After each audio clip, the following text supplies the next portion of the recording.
ბოლო წლებში ძალიან აქტუალურია თემა, განიცდის თუ არა რეგენერაციას ნერვული უჯრედები. ანუ თუ ხდება ნერვული უჯრედების აღდგენა. ბოლო კვლევებმა ცხადყო, რომ ნერვული უჯრედები დგება. მაგრამ უნდა შევუქმნათ გარკვეული, ესე ვთქვათ, ხელშემწყობი პირობები.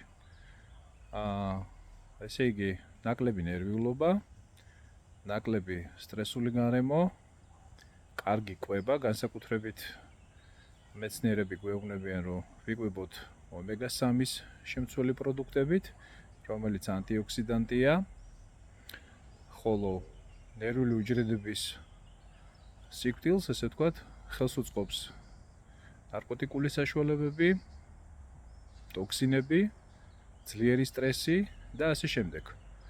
ხოლო ჩემს პრაქტიკაში რით არის ეს ხელშემწყობი? კერძოდ ხერხემლის მალთაშორისი დისკის თიაქრის დროს, როდესაც ხდება თიაქრის მიერ ნერვული წნულის მიჭყლეტა, ხდება გარკვეული ნერვიული უჯრედების დაზიანება.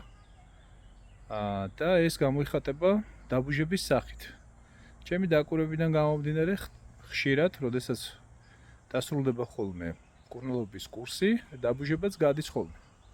ესე იგი, სავსებით შესაძლებელია, რომ აღდგეს ნერვული უჯრედები. გავუფრთხილდით თქვენს ჯანმრთელობას. აბა კარგად.